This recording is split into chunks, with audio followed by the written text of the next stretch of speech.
each person's strategy are unique unto them.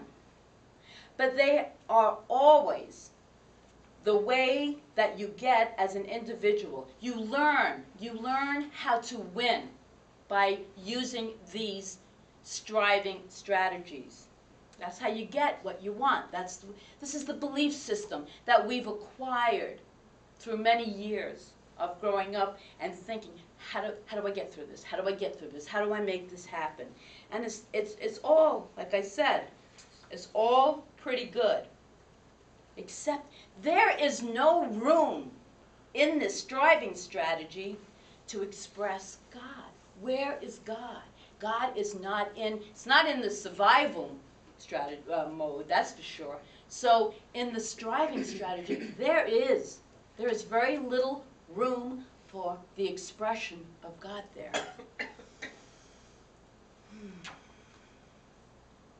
As long as your strategy is the ground of your being, it will never occur to you to take any action beyond it. So it's kind of like we're in this box. You know, you've heard being in the box. I'm not going to step out of the box because this is what has worked. This is how you have survived in your life. So in order to thrive, we have to step out of this box.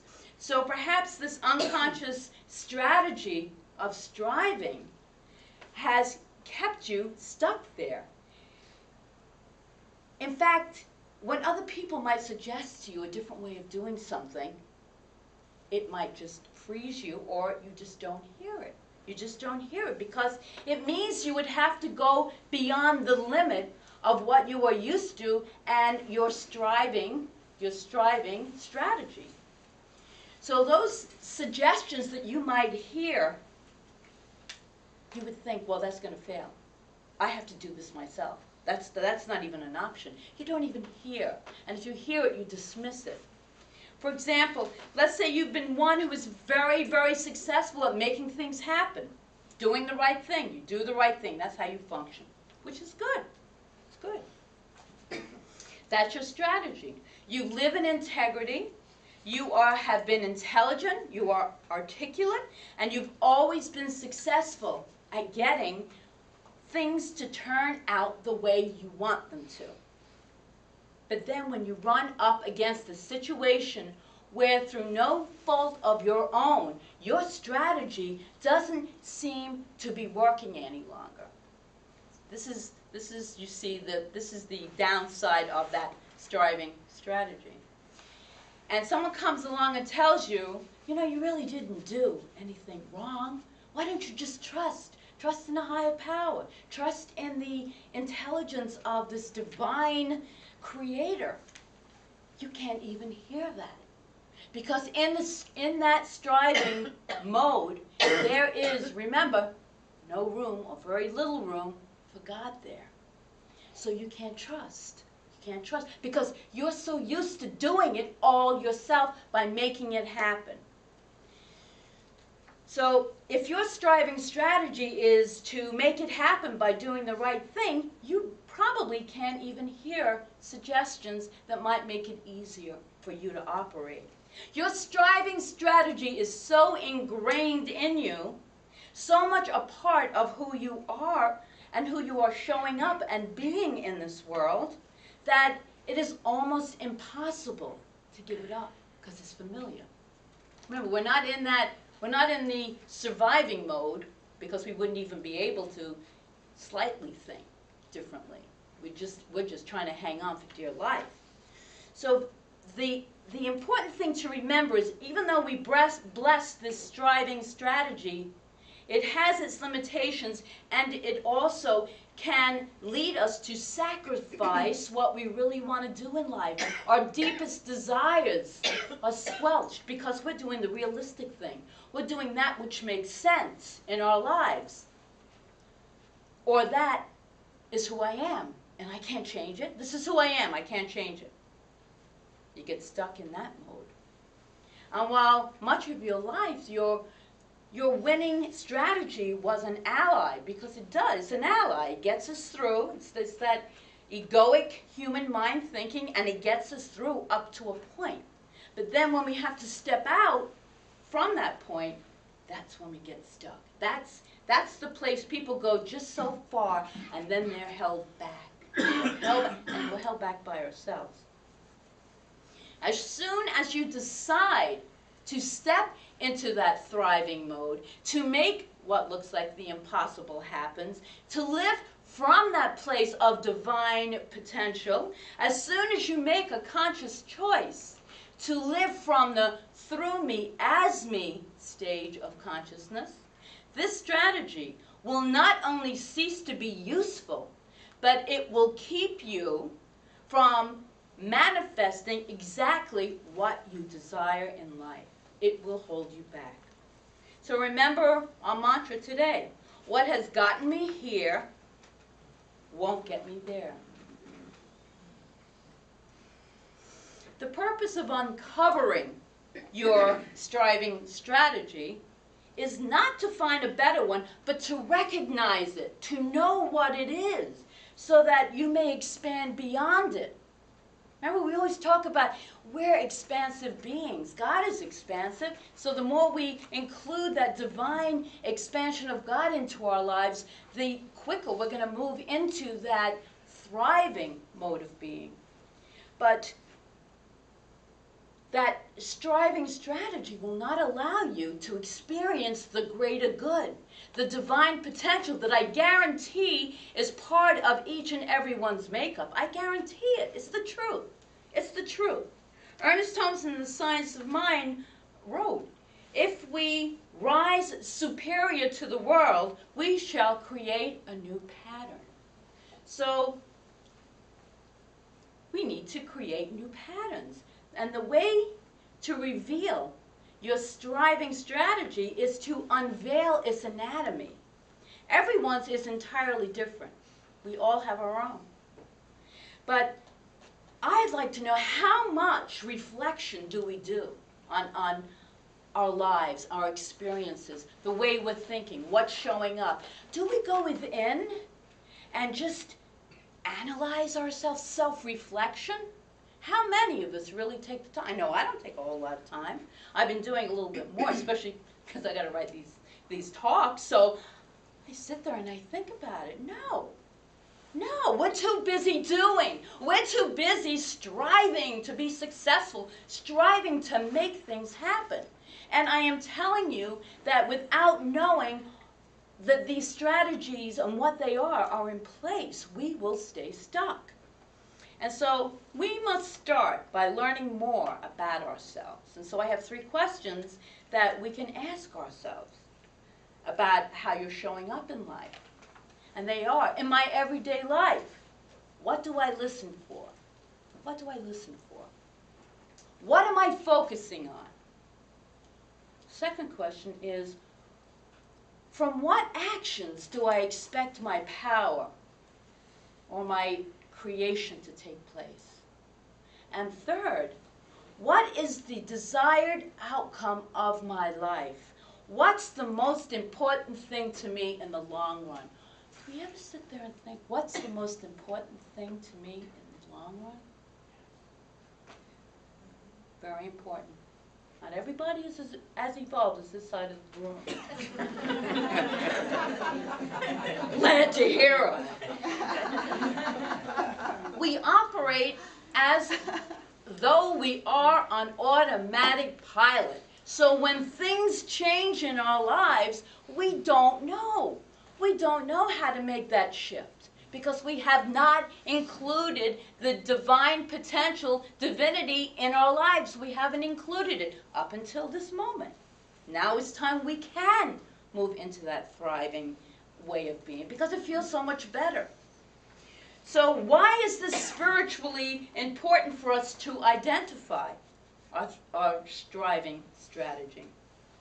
Well, until we can identify it and expand beyond it, we will stay in that striving mode, or the by me mode, where we got to make it happen. We got to make it happen. And as we looked at last week, there is not a whole lot of room for God when we're striving, because it's all on us. It's all on us. We're making it happen. but by becoming aware of it and understanding how it works, we can, as I said before, go beyond it to a greater level of spiritually functioning. Function spiritually. The through me, even at the as me mode, where we are consciously connected with Source, working on a partnership with this divine intelligence, the creator of all life, that created us out of its own nature. So then we have inherently within us this divine potential to create. That is our natural state of being. This is where we thrive, when we create, when we expand more of who we are. We are goodness itself if we take time to connect with it, and it keeps expanding. Because we, as creations of the great I Am, we create. So let us create an atmosphere of thriving in our lives, instead of always buy me, buy me, buy me. I have to make it happen. If I don't make it happen, it won't happen. And next week we're going to talk about the last word in surrender. Last week is all about surrendering that striving way of being.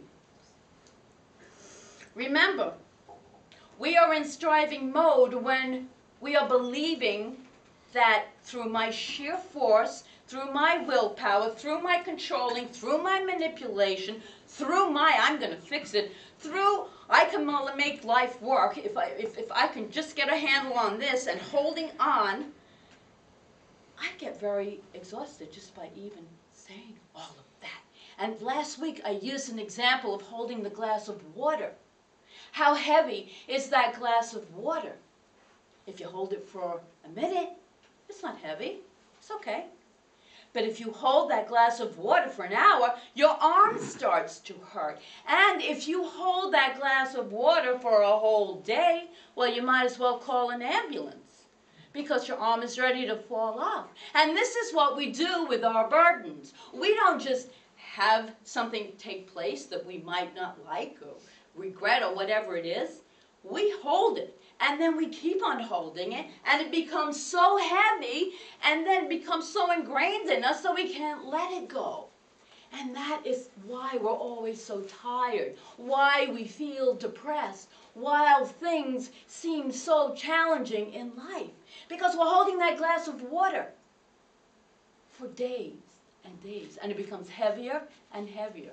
So the surrender next week is going to help us move into letting go, putting that glass of water, putting it down.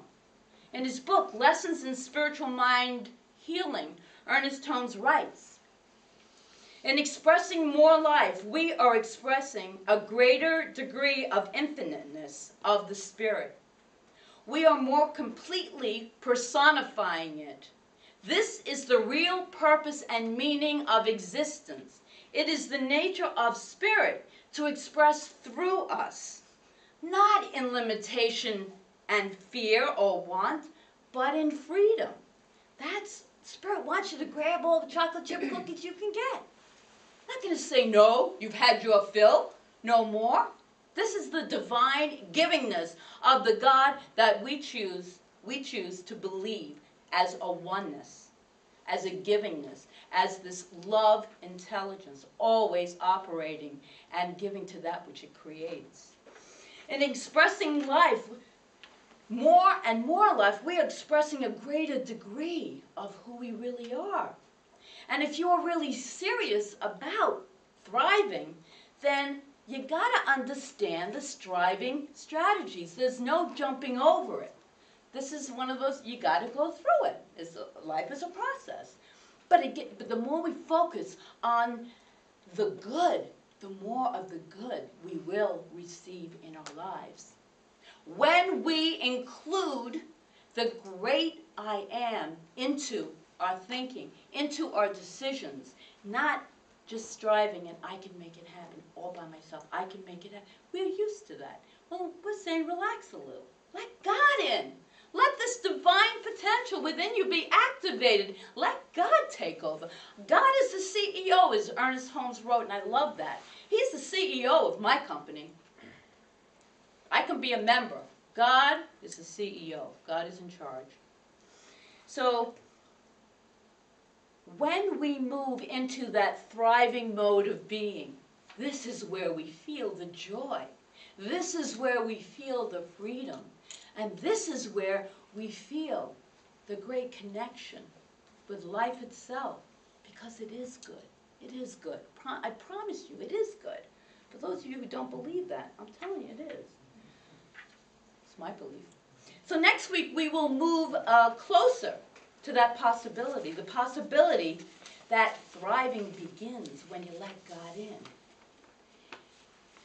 In the process of moving from surviving to striving and to thriving, next week we take that gigantic leap, that philosophical leap, into surrender. And when we surrender, then we're moving in that direction of thriving. So it is time to take the leap that comes from that place of peace, of joy, of surrender, of freedom, of love. Take the leap and trust that God is there to hold you, to catch you, to guide you, because that is what happens when we let go and let God. And I'd like to end this talk with a reading from Ernest Holmes, from one of my favorite books by him,